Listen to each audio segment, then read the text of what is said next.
Hey guys, it's Mike, the HVAC Refer Guy, and I'm here to tell you about Anchor. If you haven't heard about Anchor, it's the easiest way to make a podcast. Let me tell you about it. It's free. There's creation tools that allow you to record and edit your podcast right from your phone or computer. Anchor will distribute your podcast for you so it can be heard on Spotify, Apple Podcasts, and many more locations. You can make money from your podcast with no minimum listenership. It's everything you need to make a podcast in one place. Be sure to download the free Anchor app or go to anchor.fm to get started. Hey guys, thanks for that promo from Anchor. Today's podcast is brought to you by the guys at Solderweld. Check them out at www.solderweld.com.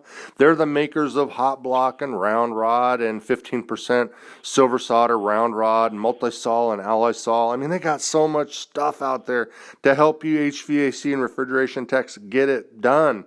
And so you want to check them out. And of course, hot block. I love hot block. And if you use, you can see everywhere where I'm using the hashtag block the burn.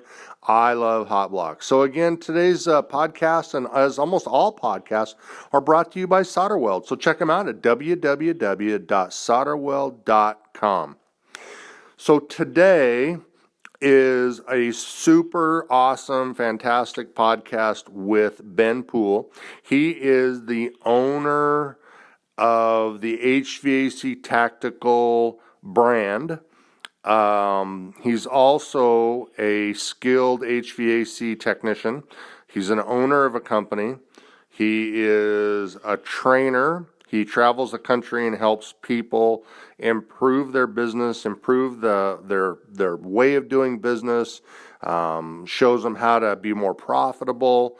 And then he comes back to Texas and he's got his own business going on. And then he's doing HVAC Tactical through social media, which is a whole nother entity, which is crazy. I mean, this guy is everywhere with HVAC Tactical. So welcome, Ben. Thanks for having me, Mike. I really appreciate it, man. Yeah, how about that? I mean, that's like, I'm going to have to go with you to trade shows and do like your lead in. Ben, because that was awesome. That's quite the intro, man. I hope I live up to the hype. You live up to the hype. So a lot of people don't know who you are, and that's okay. They might know about HVAC Tactical. So tell us about you. Well, I was born and raised in the trade. I'm third generation. I've been just pretty much doing this my entire life. I, at one point in my time, decided to get out of the trade, and I just vowed that I would never get back into it. I was just done. I was burnt out. And then one day I decided to get married, and I thought, well, I should probably go get a real job again. And so I ventured back into the trade, and that lasted for another couple of years. And then I got kind of upset with some things that were going on at my current employer at the time. And I just decided, you know what, I'm going to just go off and do this on my own. And so I started my own business, and we kind of ran that for about 5 years. Made a lot of mistakes, learned a whole lot. We started another location out in Austin, Texas, and with my dad. My dad lived in Austin, Texas at the time, and so about 6 months after that, we ended up selling our Arizona location, and I ended up moving to Texas full time, and this is where I'm at. So I've been in this business a long time. I've made a lot of mistakes, made a lot of progress, learned a lot. But all said and done, for me, it wasn't until I was in my early 20s when I realized that I should probably kind of take this business seriously and go back and learn whatever I can, as much as I can, if I'm going to be doing this as a career for the rest of my life. And so from there, I started to educate myself. I kind of quickly realized that a lot of the stuff I had learned as a young kid was pretty much wrong. It was just a rule of thumb that was from back in the day that we just don't use anymore. So it was an eye-opener for me, and the more that I travel around and meet other people in the trade, I quickly realized that a lot of those people are stuck in that old-school way of thinking, and they're still doing stuff the wrong way. That's just because that's the way that they were taught, and nobody ever taught them any different. So, yes, that's a little bit about me, man. Just I've been around. But when you when you realized that people were stuck in their old ways, and that you as a tech were doing things with the old ways, how did you go about saying, I'm not going to do it the old ways anymore? How did you go about saying, did you look at yourself in the mirror and put cold water on your face and say, Ben, we're going to do it different? Was it something like that, or did you realize, like, I have to totally reinvent myself? It really boils down to that. My personality is, if I'm going to do something, I'm going to do it 110%. There's kind of no half-assing with me. It's either you're in or you're out. And that's just kind of where I was. I said, if I'm going to do this, I'm going to do it, and I want to do it right. And, I want to be great at whatever I do. It doesn't matter if I'm farting around on tinkering around and building something, or, I want it to be done right. I want it to be done great. I want to be able to take a step back and look at it and say, man, I did a great job on that. It's just kind of looking at it and just, it's kind of a pride thing. And so when I started to relearn all this stuff, as I quickly realized all this stuff that I was learning was just an old school rule of thumb, I thought, man, if I'm doing this wrong, there's got to be a lot of other people that are doing this wrong. And it was just a mindset thing, right? You just kind of say, hey, if we're going to do this, we're going to do it right. And you just start moving in the right direction. And the more you start moving in that right direction, the more you start to realize that you're doing a lot of other stuff wrong too. And you just, life is just it's just a game of learning. You know what I mean? You got to keep learning if you want to keep advancing. But I want to go back a little bit. When you realized that you needed to do things different, did you look for training locally? Like, did you look for classes locally? Or did you mentally tell yourself, I'm not doing it that way anymore? Because you eventually became a trainer, so you had to have had some classes and some training in order to be, like a train the trainer. How did that go about? So, a lot of reading, a lot of books, just a lot of internet stuff, kind of toying around on the internet. And really it's just a lot of networking with a lot of different guys and really finding guys that are doing things the right way or doing it the right way. And you just start to ask them a ton of questions. Everything I've ever done in my life was out of necessity. Somebody failed me at some point or let me down at some point, and I just said, well, I'm just going to go do it myself. And that's how I ended up starting my own business in this trade. But really finding people that can mentor you and people that you look up to, and, ultimately people that are smarter than you in this business or in this trade. That you can just continue to learn from and ask questions, and that aren't afraid or too greedy to share that knowledge. I've met guys who, they don't want to tell you anything. They're like, I've honed my skills for 30 years. I'm not going to give you this information for free. And I'm just like, really? So for me, it's like, I'm all about giving back. Even local businesses, because I train here locally, they ask me about my local business, and I'm like, yeah, I don't have nothing to hide. I'll share that information with you, but so meeting people, getting mentored by people, going to these different training classes, and ultimately I ended up going through some sales training that was a real eye-opener for me. As a kind of a young technician, we're good old boys as technicians. We don't want to deal with money. It's like, I would rather you just pay the office. Don't even give me any of your money. I just didn't want to deal with that. And so I had to kind of get over that mindset, because reality is nothing happens in business until something gets sold. So you got to kind of get away from that being afraid of the selling aspect or being afraid of the money aspect. And, you should be able to be paid whatever you're worth. And that was something I had to learn along that journey as well.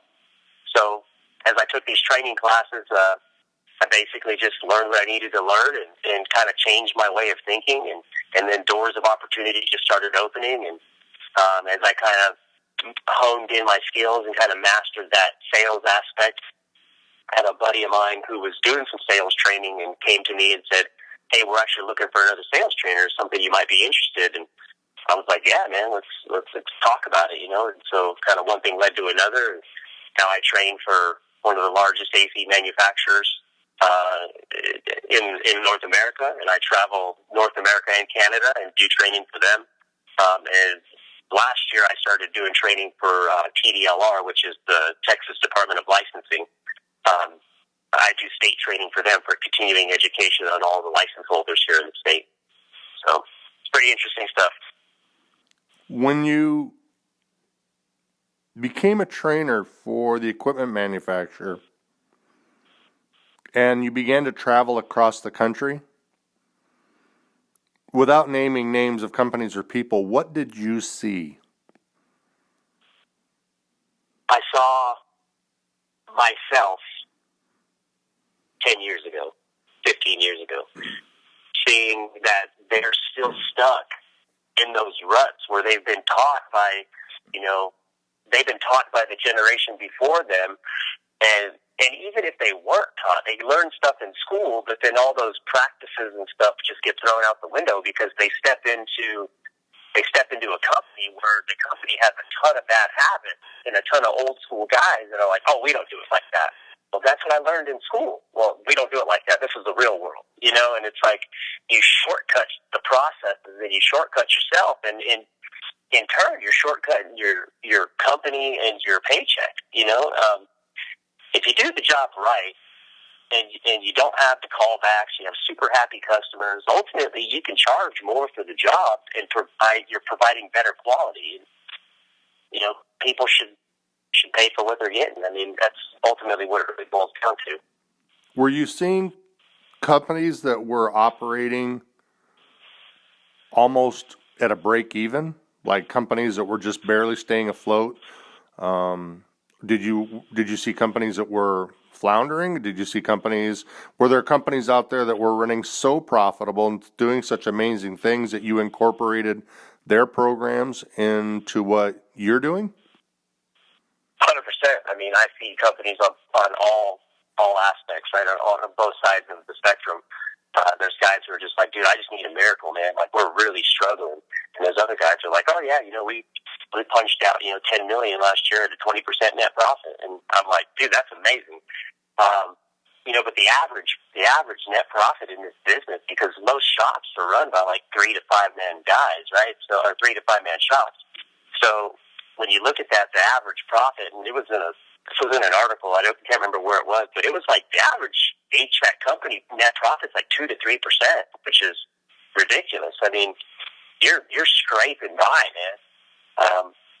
And they don't realize, that they could change a few things in their business and make more money and be more profitable and ultimately live a better life.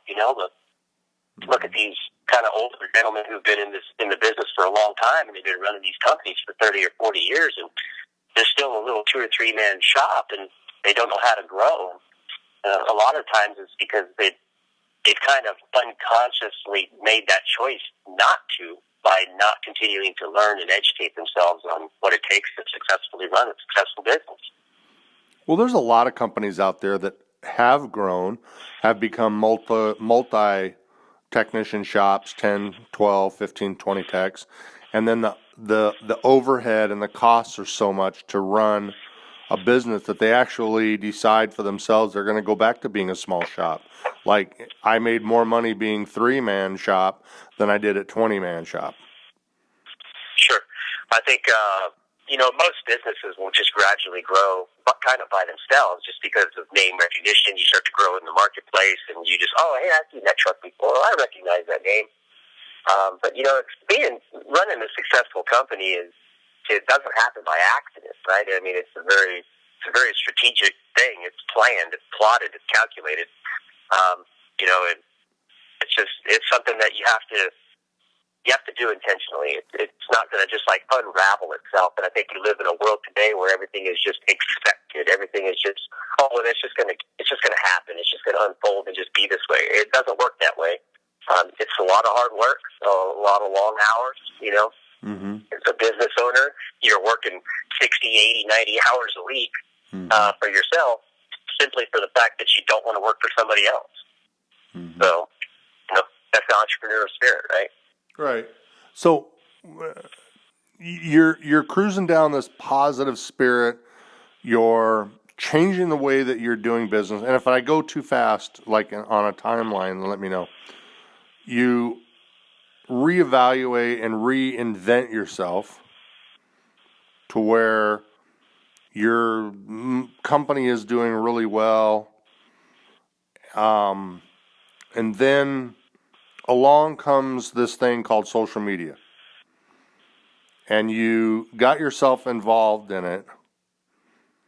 Was HVAC Tactical always there, or were you, because I don't even know this, were you doing something different besides Tactical, and then it morphed into the Tactical?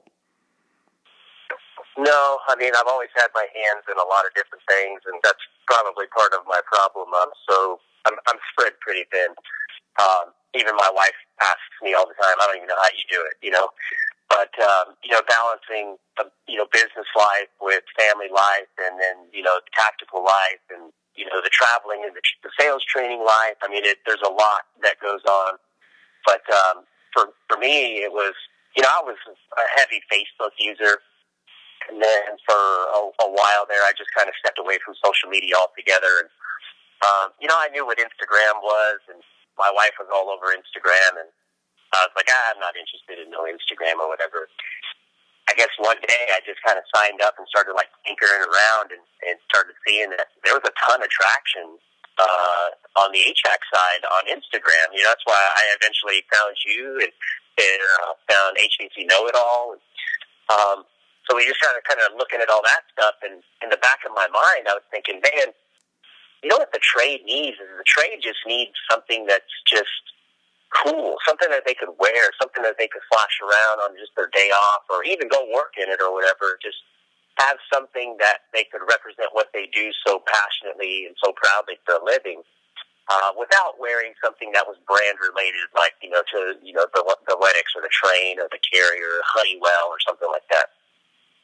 And so we just kind of pondered on that for a long time, and I said, well, if I was going to do something like that, this is what it would look like. And we just started kind of making sketches and making like plans, and then something. I just kind of held off on this for about a year, just sitting there. One day I was like, something in my gut was telling me, you need to do this. You need to make this happen. You just need to throttle it forward. And really, man, I was scared because I'm afraid of failure. Nobody wants to fail. And the last thing I wanted to do was bring something to the trade that people were going to be like laughing at or rejecting and be like, this is the stupidest thing ever. But something in my gut was just telling me to do it. And so, kind of just took everything that we kind of sketched out and planned from a year ago, and just said, let's do it. And we launched it in October of 2018, and we never looked back, man. It's been pretty awesome. Got to meet you, and got to meet the Solderwell boys, and we've met all kinds of people in this trade, and the brand has just exploded, and it's just been such an amazing journey because I never thought that the industry would embrace it the way that they are. So. But the brand is different because, and we'll talk more about the brand. How does the brand I'm going to go back. Has the brand helped you in the business side? Like, do people say, "Oh, I can see why you're doing HVAC Tactical because it shows up in your everyday life." Like, do you carry over?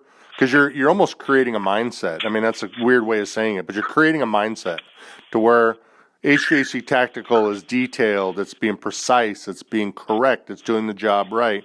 Has it changed the way you do business?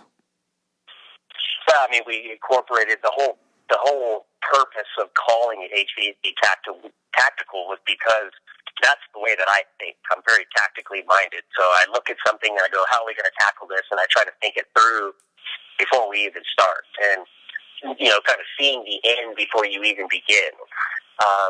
And so when we started HVAC Tactical, we get people all the time. They're like, tactical? There's nothing tactical on this page. Where's all the guns and the vests and everything? I'm like, yeah, you're not even on the same level, dude. You're not thinking of it the way that we're trying to show it to you. But tactical is a mindset, and that's really the slogan of what we're doing. It's a mindset.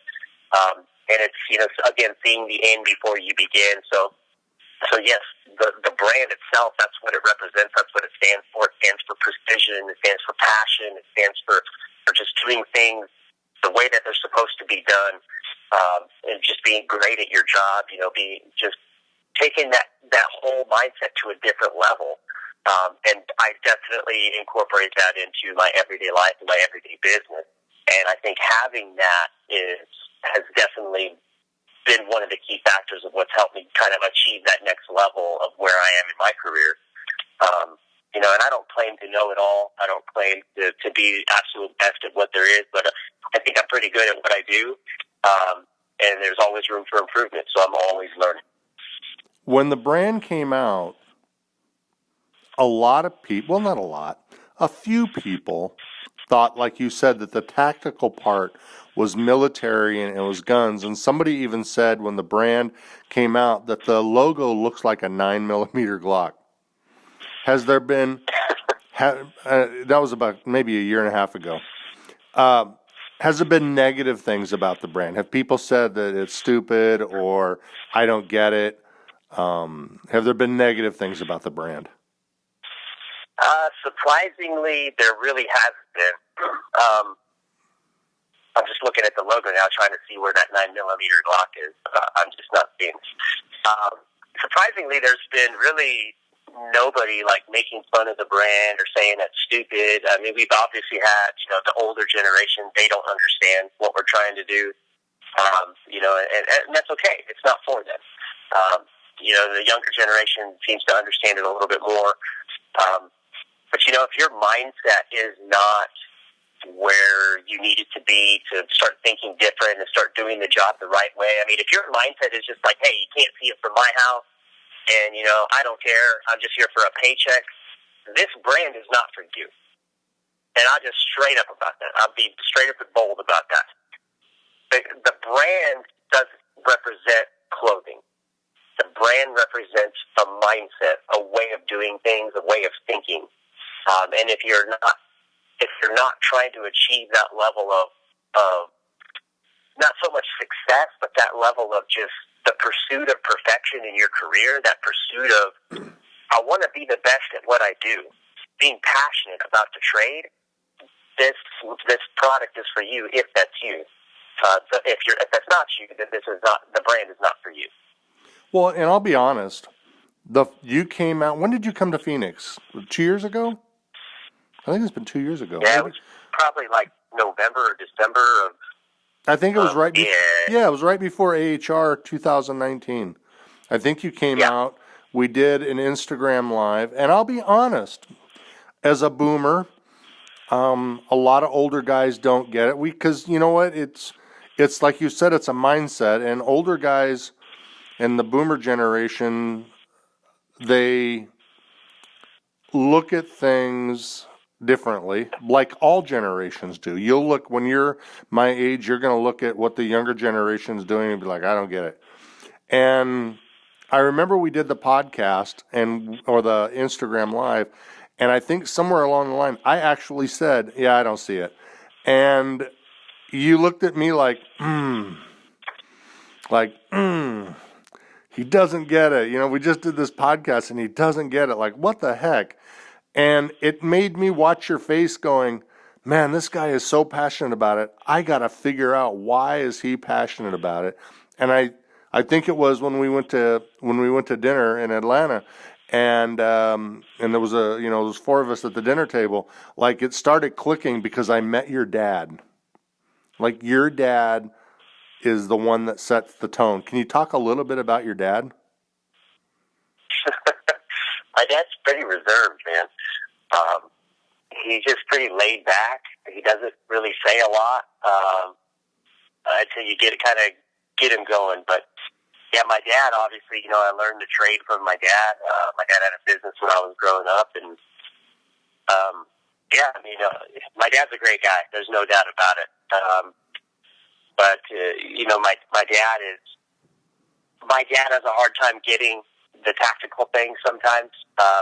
I'll show him, hey, this is a new product that I'm rolling out, this and that. He's like, oh, that's cool. Like, he doesn't show a lot of excitement. He just kind of brushes it off or whatever. But But I know my dad sees what we're doing, and he's really proud of the whole thing, and he likes to see the movement and how it's moving forward. But again, he's just really reserved. He's a man of few words for sure. Well, and that's okay because I'm the man of too many words, and so between us both, we do okay.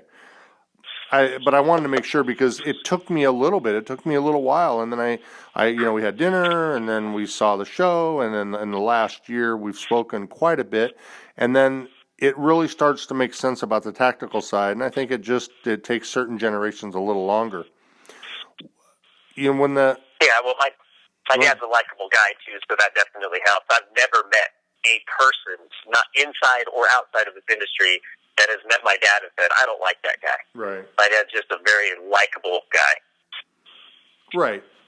But I mean, I wasn't implying that. It was just that, I think we as boomers, we look at stuff a little differently, and my parents looked at stuff differently. Like my mom is in her early 80s, and she doesn't get it at all. Just like, what do whatever. And my generation looks at me. I mean, I'm 56.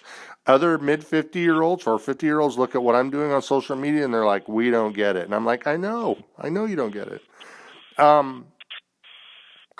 As the brand moves forward, you've made some changes, and I'm going to ask some entrepreneur questions, and you let me know. And some of those there's a cost to the brand because a lot of guys, men and women, are coming onto social media. They're starting to hit their stride, and the first thing they want is stickers and hats and shirts, and they want to build this and build that. There's a huge cost to that, correct? Yeah, I mean, ultimately stickers are cheap, but when you start printing them by the thousands, the costs start adding up pretty fast. And you could start, if you're going to do something like this, I mean, you could start with one or two shirts and just one or two hats. And I mean, we started relatively small just to kind of test the waters to see what was going to happen. But, it just explodes, man. I mean, we're pulling boxes and boxes of shirts and boxes of hats. And, people call and ask for stickers and stuff. I don't want to turn them down, but it's like, man, the cost of stickers just keeps adding up, But, especially when you start printing different like graphics on different stickers. So it's not just one sticker, right? You got like 3 or 4 or 5 stickers rolling out. So the cost definitely adds up, but it's like any business, right? You just it takes a little bit of money to get rolling, and once it does, you kind of hit that momentum, and we're starting to see that momentum now.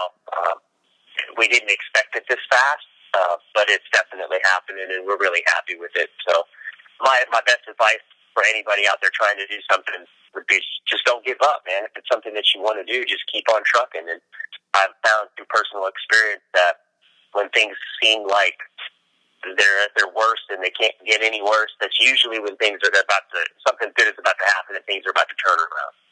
So. But it's all part of that tactical mindset. I mean, here you are talking about branding and shirts and stickers, and you can still hear that tactical mindset of stick to it, you can do it. It's very positive. Yeah, I mean, that's really what it's all about.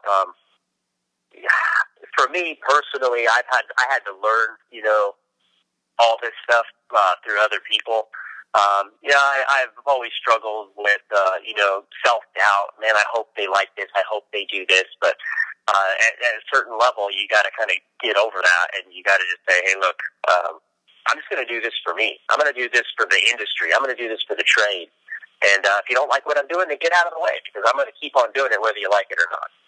And, the tactical mindset thing it sounds very cliche, right? You hear this all the time for like motivational speakers and stuff. And, it all starts in your mind. If you think you can, then you can. And it sounds very wishy-washy. It sounds very, all out there. But it couldn't really be any further from the truth. I mean, it is what it is. If you think you can do it, then you can. If you think you can't do it, then you can't. So whether you think you can or whether you think you can't, you are 100% correct. When you go out, do do you incorporate, I know we talked a little bit, do you incorporate this in your sales meetings? Do you do any other speaking? Do you do, like, you talk to trade schools? Do you do any motivational speaking other than with the sales stuff? Not really. So I teach two different classes. I teach a 3-day selling class, which is referred to as master selling, and then I teach a 2-day tech communications class. And both are revolved around really about building relationships, building value, and building trust. Because if you can build those three things when you're with a homeowner or with a client, and it really doesn't matter whether you're an HVAC or not. It's true to any industry and any trade. If you can build those three things, then the chances of you being successful with that and profitable with that customer is actually really, really good. So I do those things there. Again, I teach for the state of Texas, and I haven't been asked to talk at any schools. I haven't been asked to speak at any motivational stuff. But it's interesting that you say that, because I've always looked at myself as being kind of a motivator, and being able to talk and give motivational speeches is something that I would totally be interested in doing if somebody was interested in asking me to come and do something. But yeah, I'm just really good at team building. I'm really good at motivating people. I'm really good at encouraging people to get over their self-doubt and get them to start thinking outside the box. I mean, look, if this little old boy from the desert of Arizona can do something, then anybody can do anything. So if I can do it, you can do it. So let's talk a little bit about the trade, because you do training, you're in the trade. We have a phase out. R22 is being phased out. 410 will be phased out at some point. Do you see a shift in the trade as far as, because as the boomers myself start to retire out, do you see the trade changing? I see it changing for the better, but I also see it changing differently to where there's so much content on social media that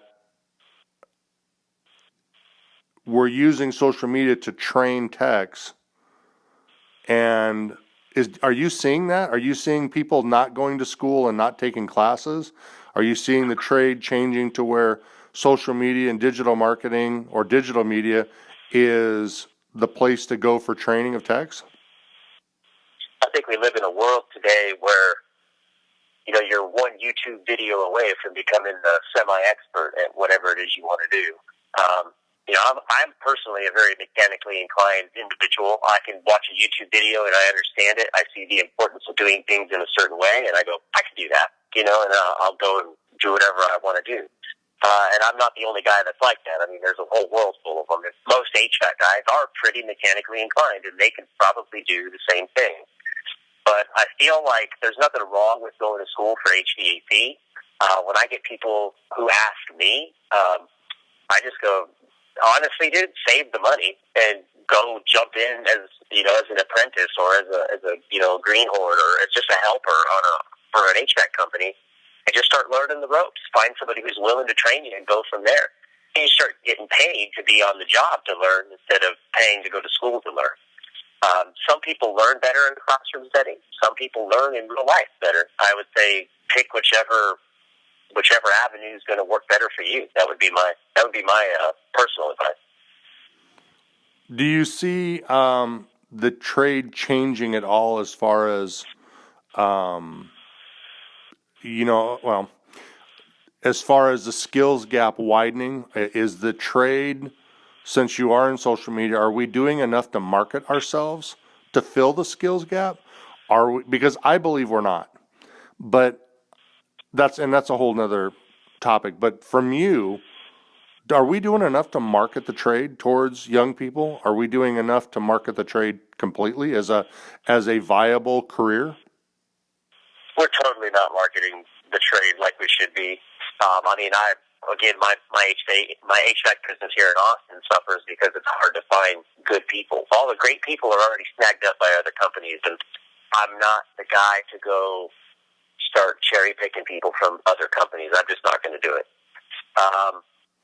I see the movement that's on social media right now for HVAC, just in the last few years, has been remarkable, just the growth in that. And I think that is going to throttle the next generation, or the younger generation. It's going to throttle them and gravitate them towards the trade. But I feel like the people who want to sit in front of a computer or, not sweat for a living, I mean, those guys won't be in the trades. If they do, they'll come and try it, and it'll be 2 days later, and they're going to quit.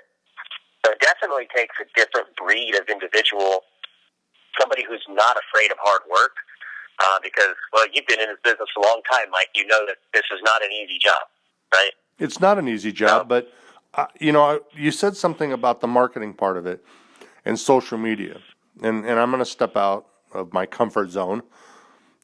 Even though social media is doing, we put out content to talk about the awesomeness and the career of HVAC, it's still not bringing people in. So we have people putting out content that are not even from the trade, but they're on the blue collar bandwagon, and it's still not bringing people in. If I was to hire HVAC Tactical or Ben Poole and say, we need to change our marketing skills, or our marketing, not skills, but marketing, to really bring people into the trades, what would you do? I'd probably target high schools. That would probably be my first venture. Try to create more programs in high schools that actually start teaching HVAC as a vocation in the school itself before they're ready to graduate. So that way they come out and they're already, EPA certified. They already have a good foundation of the refrigeration circuit and how it works and the theory of refrigeration.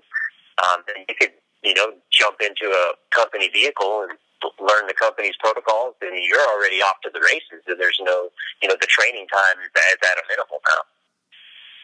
Yeah, because, I watch people on social media, blue collar, blue collar, blue collar, blue collar, hashtag blue collar, and they're doing all sorts of stuff, and they're putting out sons of content, generation, this is an article, that's that. But high school students aren't seeing it, and junior high school students, they're not seeing it. It seems like the really young generation is on Twitter right now. And, I have a Twitter account, but it's not, don't have a lot of followers on it. I don't know. There's definitely a gap, between, us, me and you, and then the following generation behind us. There's definitely some gap there. And how you bridge that gap, I mean, there's no like, hey, this is exactly how it's going to be done. I mean, it's going to take some beta testing, right? It's just going to, hey, we're going to try this. We're going to see how well it works. And if it doesn't work, we'll move on to something else. But I think targeting the high school is definitely going to be where it's at. But I think a lot of high school students are on a different social media platform than all of us. Well, I mean, there's other platforms like TikTok and Twitter and YouTube, and even though Facebook is still, it's touted as being, the old people thing. Most old grandma and grandpa's on Facebook looking at grandkids' photos. It's still used. I mean, HVAC Hub from Gary is, running at 26,000 strong and growing daily. But when you have all of that out there, how do you think HVAC Tactical applies to marketing? Or does it apply to marketing? That's a great question. I really haven't thought too much about that. My goal, I guess, on the tactical side isn't to start recruiting new people into the trade. The goal was to empower and change the mindset of the people who are in the trade.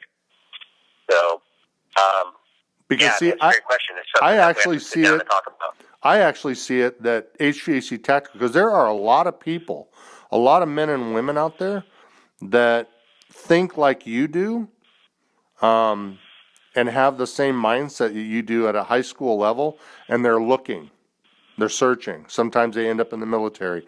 Sometimes they end up in jobs that they don't really want to do, or they go to college.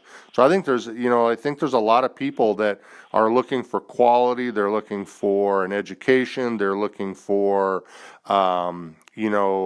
opportunities. They're looking for ways to make money. I mean, HVAC Tactical, the tactical mindset is just it's perfect for recruiting and developing programs. Because if you're doing it for train or for sales training, you could even be doing it for recruiting. Right. Well, as far as the training thing goes, obviously HVAC Tactical is not the one offering the trainings. That's done through a separate entity, through a buddy of mine who has a training company. But HVAC Tactical could definitely open up a type of training platform that would incorporate training for this type of field, and in all aspects of the trade, right? From sales to technical to customer relations to management. Right. But I wasn't really saying about you creating a training program. My thought is that there are a lot of people that come out of high school. I knew exactly where I was going when I got out of high school. I was going to air conditioning school. But there's a lot of people that came out of high school and they're searching and they're like, oh, what is this tactical thing? That sounds cool. It looks cool. It's got a great name. I love it. And they get into the mindset of it, and then it's a natural draw. Because the reason I say that is because social media, like I said, they do all these things about, career, and they talk about it, but they never follow through with it. Like there's never a follow through. It looks great on paper. It's a cool advertising campaign, but it never goes anywhere. And as a trade, we can talk all day long about being a skills gap, but we're not doing anything really, truly, honestly, down to the ground level to fill that gap. Or am I way off? I don't. No, I think you make a valid point.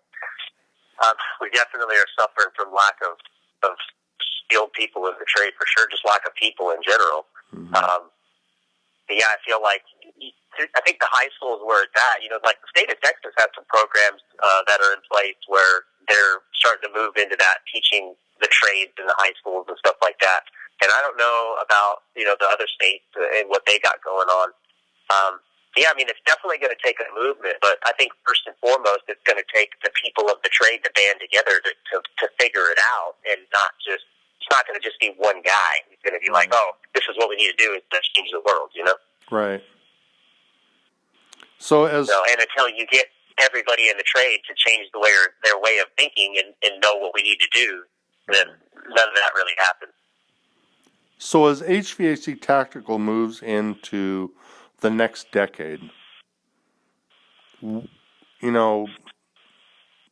you fill us in on what you're thinking, what the brand's going to change in the next 10 years, what you're hoping to do? Right now we don't have a 10-year plan. We're looking at probably 5 years and less. That's kind of what we've kind of really focused on. There's so much growth in this brand that needs to happen, and we're just trying to push it out strategically and not get over our heads. It's easy to bite off more than you can chew doing something like this and run into massive amounts of debt. And that's just not what we're trying to do. We're trying to grow the brand aggressively but strong. And right now we have one of the vendors here in Austin. We're going to be putting our stuff in their store here probably within the next couple weeks. We have actually just got contacted by the AHR News. They were interested in the story of the brand, so we're still working on making some contact with them to see what they want to schedule with us. So it's slowly getting to where it needs to be. We've seen explosive growth with the brand, but we're just trying to be very strategic about it and trying to bring out things for everyday work, everyday gear. But we're also trying to think of work gear or work apparel. So we've had a lot of people ask us about work pants and work uniforms, and think about all the HVAC companies across America that wear uniforms for work. Well, why could we not create a better type of uniform than what they have out there now? So that's stuff that we're working on, but again, it has to be strategic because it can be financially burdening for sure. Well, I love the hats. The hats that go out with the green ones and the stitching. They're some of my favorites. I wear them a lot. I love the sticker. I love the design of the logo. It's cool. It looks great. I watch the content that you have on social media. It's precise. It's direct. It's got a clear message. It's fantastic. We were already at 45 minutes. Is there anything you want to close out with? Anything you want to leave people that are listening, in their car, their truck, or their headphone about the brand, about HVAC Tactical? Is there anything you want to leave us with? Yeah, I'll leave you with, anybody listening, is that you control your future. The only person holding you back from achieving whatever it is in life that you want to achieve is yourself. It's your self-doubt. It's I hope they don't not like me. I hope that I don't offend anybody. You have to get over all of that. You have to change the way that you think. You have to think, I'm going to go here, but not only that I'm going to go there, but how am I going to get there? And you start to develop a plan and be very strategic about it. So being tactical is the mindset. It's what you think. And I would just close out with, whatever you decide to do for a living as a career, I don't care whether it's in being in this trade, I don't care whether it's being a plumber, electrician, I don't care if it's flipping hamburgers. Be the best hamburger flipper that you can be. Because I promise you that when you do that, somebody's going to take notice and you won't be flipping hamburgers for long. So be the best that you can be. That's what I'll close out with. It's awesome message, man. I love it. It's great.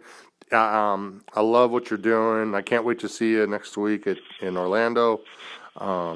It's great content. And if you have a website? We do. You can check out all of our gear at HVACtactical.com. It's HVACtactical.com. Everything that's available is on there.